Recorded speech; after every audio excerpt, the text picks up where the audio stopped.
Welcome back to FFB Amigos, and today a sad one for Chelsea fans. Manchester City 3, Chelsea 1. Not a surprising result, not at all, not for Chelsea fans. We were hoping for something different, but we didn't get it. I think a lot of neutrals seeing City collapse against PSG in the week thought something interesting would happen. In all honesty, at the beginning of the game, it looked like maybe Chelsea was going to be able to land some hits on City that they were going to be unable to recover from, but it didn't turn out that way. So I'm not very happy. I'm still kind of pissed off, and I'm hoping that it passes soon, especially because of the way we lost and sort of some obvious things that Chelsea fans have been clamoring, begging for some changes.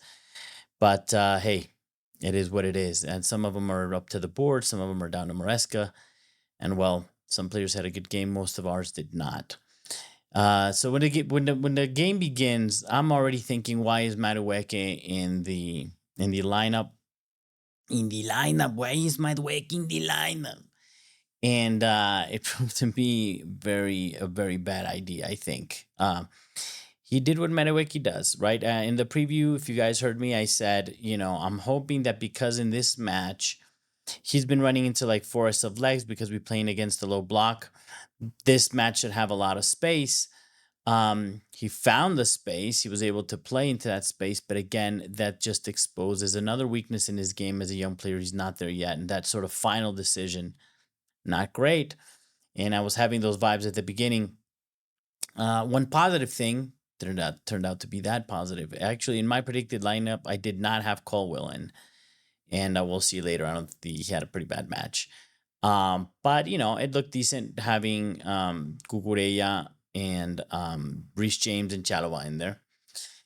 And every time I see Sanchez on the on the lineup, you guys saw my preview. Those of you who did, I was so positive. I'm like, we're gonna support him, and he's gonna do these amazing passes. He's gonna do what Ederson did. But how foolish of me!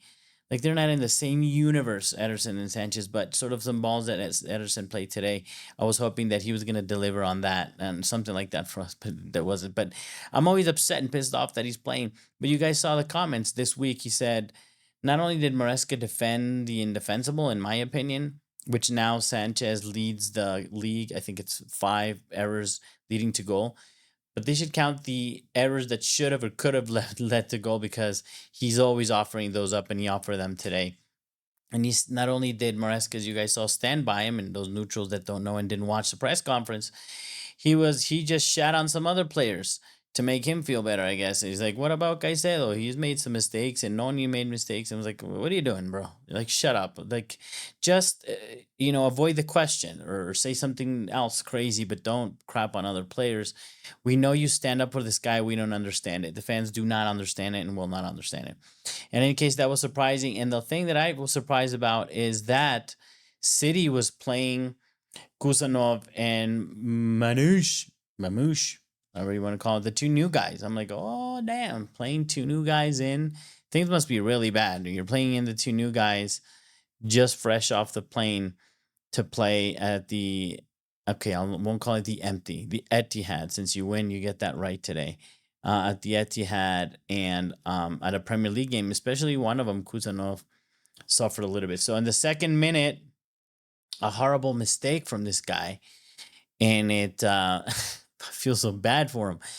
He does like the dumbest thing. There's a ball of that bounces on him, and he tries to head it back to his keeper, but you can gain no power with a low header just bending over. The only way you would do something like that is you have to dive into it to give it enough force, but that could risk an own goal. In any case, Jackson's pressing there forces the error, and he just passes on to Madueke, who scores on an empty goal. So that's like the best possible scenario in the universe for Chelsea to start out the game. 1-0, early goal, mistake, and that dude is pooping his pants, this new guy.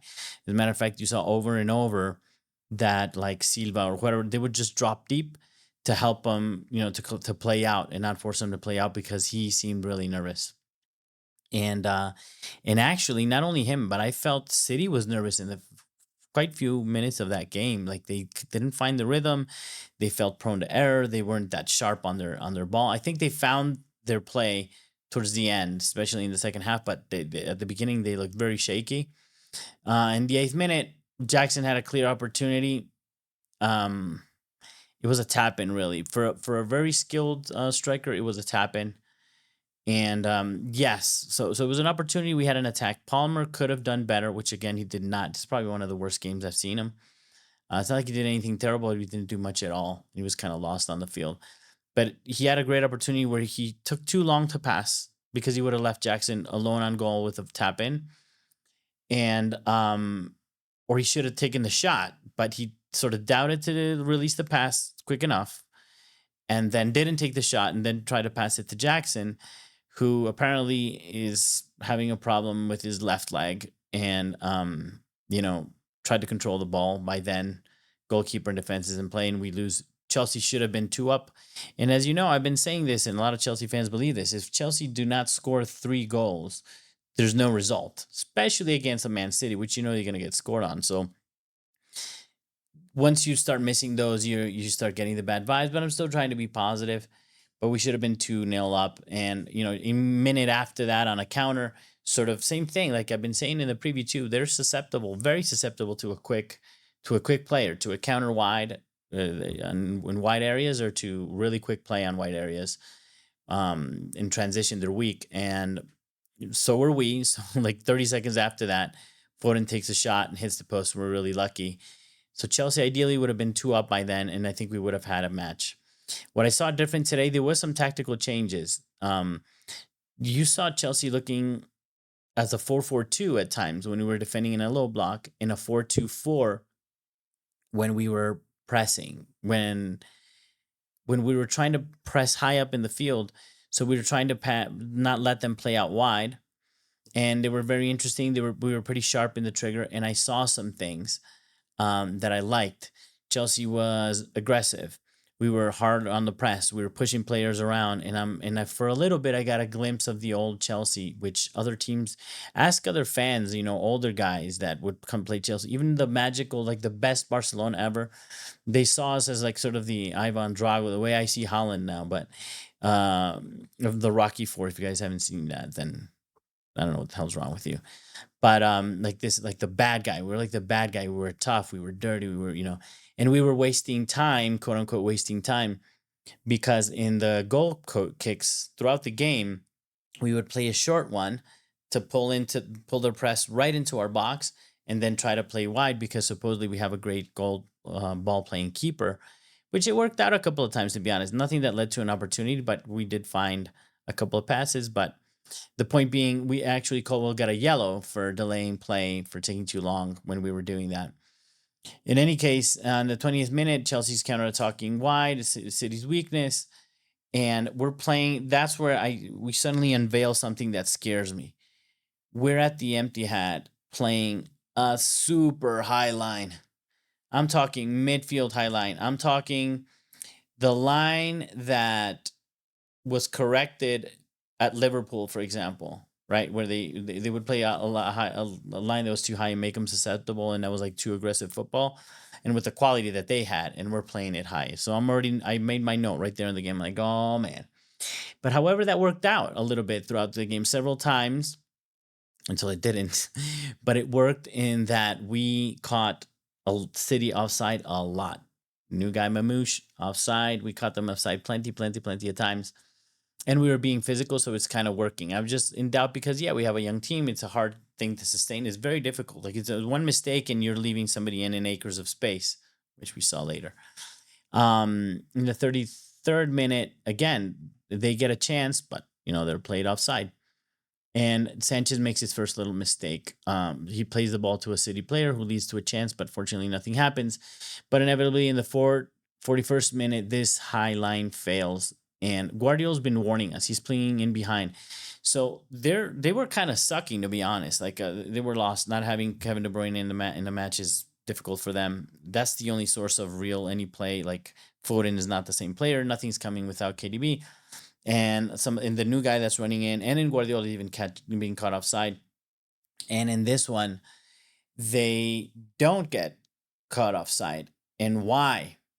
We're playing, remember, this super high line, and actually Haaland runs into Cucurella and bullies him and tries to push him into on to keep him on side, but that fails. Cucurella does well in that sort of encounter and protects the line. But our good friend Noni Madueke is like 2 meters behind the defensive line. And I think, look, of course you have to blame him because he's providing the space for everybody to run in behind the line because he's not lined up. But also maybe, I don't know how well trained that is. That was a really high line against a team that can murder you, and they did with that. And I don't know how much he's trained to do that, to be mindful. Any professional player, like if I know that, any professional player should, but he was completely caught, completely unaware. And when it's somebody at the very end that plays you onside, that's like the worst case scenario. If your winger at the very edge of the pitch plays you onside, that means there's acres of space in the middle, and inevitably, well, that's a goal, right? And Gvardiol in the first half, that's my analysis. Is like, wow, Gvardiol was the biggest threat up and down the field. He ran in behind several times because it looks like we controlled Haaland really well, and we were defensively doing pretty decent. Some sort of positional things here and there, but we were doing decent. Haaland, and that's my note, right? Like first half, like Haaland, no impact. Playing the new signing seemed like a bad idea because the Mamouche that has played in Germany, he got caught offside countless times. He was unable to beat the offside trap. And granted, I don't think City expected Chelsea to play such a high line in the offside trap as often. And that's why they shifted later to have Ederson play the balls directly, and they killed us on that.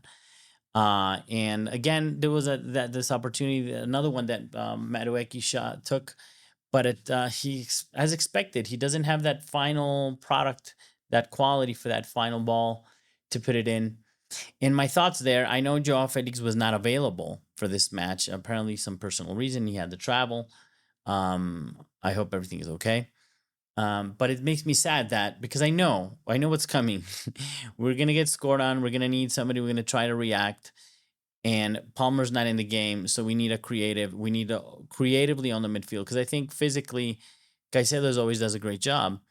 And actually, Chalova is doing something crazy. He's the one. He's pressing in midfield. He's breaking the defensive line and he's jumping into midfield to like own.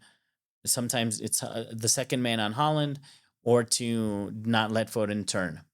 And he's doing really well and he's being aggressive, but it feels like it's not enough. Like I said, to me, this was a midfield match where this game was going to be won. But in any case, Cole starting to some poor defending, to be honest with you, and he allows Haaland a chance in the 50th minute, but Sanchez makes a good save, and immediately we counter. So it's kind of, I think both teams are a little bit disorganized. Then come the substitutions. Stones come in for a nervous guy in City, and another scare there. Chalobah got hurt, and that's how susceptible we are. That when he got hurt, I'm like, oh no, if he goes out, we're in trouble.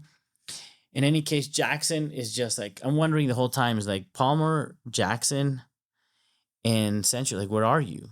Like, where are Fernandez? Like, where are you? Like, what are you exactly doing? And you can see what they're doing because they're doing sort of the rough work in the middle. But man, I really I can't see him, especially Jackson. And in one particular play, he gets played down the left with a great opportunity around the 57th minute, and he sort of slips and he can't put a shot on target. And minute 60, we make the sub. So Nkunku on for Jackson. And to be honest, man, Nkunku was nothing. Jackson, I at least saw him play poorly, and I think Nkunku, I didn't see him play. I'm not sure he was on the field, to be honest with you. Of course, by then we were being overrun, and a couple of minutes later, KDB came on, and that's a different game. Like I warned, when you got that player on the field, it's a different proposition altogether. And on the 66th minute, we're starting to see these passes from Ederson, who, he puts a long ball in precise to Haaland, who's battling two defenders as a proper nine can, and he passes on to Foden, and and actually so that was the warning, and Foden actually misses the shot. But it's 1 minute later, another, like the same play. It's the same play, right? It's the same play. They're realizing that we're playing the high line. So Haaland drops in to receive the ball, great at holding up. This time he plays someone in, and you know, they get their goal. What are we gonna do? But the reality of that one is, I'm trying to not lose my mind right now. It's a Sanchez goal. I don't know what the hell he's doing. So Chalobah does well to fend off the defender and like keep. He doesn't just sell himself and leave the striker on his own, leave Haaland alone. He pushes him into a wide area and he's got him relatively under control. Like he doesn't beat him. He hasn't been past him. But for some reason, Sanchez ran out of goal and then started to run back, and as a consequence of that, he's just like in the middle of nowhere. And obviously a world-class striker, one of the best in the world, simply looks up and sees this Jack Wang is like nowhere. So he just chips the ball in. It's like, thanks. He should have been in his goal, or at least closer to force a better shot. It was crazy. So like I said, I'm not going to be one of these guys, because if you hear what I was watching Harry, the Chelsea channel for the watch along. I love watch alongs. And I was watching Goldbridge too, because I like a neutral. I don't want to be tainted by. And sometimes we're, as fans, we're too aggressive. Like, that guy needs to die or something. And that's like insane. You know, we get too carried away. It's not the man's fault that he's getting played, and Maresca is playing him and he's doing his best. But certainly, it's funny that I felt so bad for him, because after the comments, he was defended in the press conference by Maresca and all this. And now this horrible howler, which is the wrong one. It's the one that's the two puts us, finally in a losing position in the match. And then James, which had a great game, man. It's so nice to see such a solid player. Little things that, when it's a header, you're confident he's going to win it. He uses his body well to let balls out. So it's great to see him. And in case James, Gusto comes in for James and Neto comes in for Sanchez. But the time has arrived. Around 60 something to minute 70. Something happens in Chelsea, and it certainly happened again today. And maybe Maresca made some changes. I just don't understand them. Unless you really want to rest James because he doesn't have the physical ability to do it. And if you try to enforce some tactics, I didn't understand them, or they weren't made visible. And again, it's collapse time. So Chelsea collapses. Obviously, we get lost. We don't know. We can't string some plays together. And at the same time, one of the best creative midfielders in the world comes on the field. And, it's going to be game over after that. Not necessarily that he had a direct influence on what happened, but obviously City start owning the game. They start feeling comfortable. They start looking like City of old for a little bit while we're not. And again, Ederson, damn Brazilian dude. How wish we have. You guys have two good keepers. Can we have one? City fans, you're going to lose one of them. And the reality is we can't afford Ederson because he's probably on a high salary and Chelsea can't buy Haaland. But maybe we can take Kerman Ortega from you. I don't know. Or any of you guys out there, you want to be a goalkeeper? We need one in Chelsea. Which is actually bullshit. Petrovic, and we got goalkeepers, but they don't get a chance. And in any case, so these goals are other goal very, very, very similar in that Ederson finds Haaland and he bullies our central defenders. To be honest, Colwill does very, very, very, very, very, very, very, very poorly twice for that goal. And I think Chalobah can take a little bit about that blame because he was drawn to Haaland, and that's what a great nine does. He drew 3 players into him, which allows for enough room for Foden to run through and no midfielders tracking back with him. So he's got acres of space and he scores. There's 2 or 3 things we could have blamed Sanchez for, but we can't get into that. I don't want to make a 40-minute video for you guys. So then in minute 9, Madueke shows again just an example of what I expect. In a really tight shot, he takes a stupid shot, like no angle, instead of playing something. It didn't matter at that stage of the game where it's not we're going to win or even tie the game, but it just sort of proves. And I think Maresca's completely lost. Chelsea's lost. And Chelsea lost. But you know, it's not a surprise result. It's just sad the way it happened. And again, congratulations to City. You needed that win. One of my other observations that at the beginning of the game and throughout the game, I don't know if Pep Guardiola was like sick, but since the last defeat against PSG, like visibly on his face, this man seems to be going through like a rough time. I don't know if he's like physically sick with like a cold or something, but he looks like he's been crying or something, and he's sad and his reaction to that game. And today, throughout the game, at the beginning, he looked so nervous. I don't know if you guys will see images of that, but I haven't seen him like that. Like, I don't think I've ever seen him like that. He looked visibly nervous, not like in an intense nervous, but like a very vulnerable nervous, which that was interesting to watch. And then actually, I saw him so happy at the end, and I normally hate this guy, but I kind of felt good for him. I was like, okay, you looked like you were struggling with some mental health, so maybe you needed this more than everybody else. And well, that's it for Chelsea. I'll make some midweek videos and look at what we have up ahead. And I was hoping that we would get a draw at least today or something to give us hope. And I think a lot of the noise that we have with the transfer window, you can watch the video that I made about that. I think it's just wreaking havoc across the team, being a team, a team that's open to buy, sell, move, all kinds of players of all ages. Is like a mess, and I think that may be one of the reasons we hit January or late December and we just poop the bed. In any case, thank you for joining. Please like, comment, subscribe even. There you subscribe. And I'll continue to work every day to give you better and better content, better videos. And to all the Chelsea fans and Chelsea players, come on, you Blues.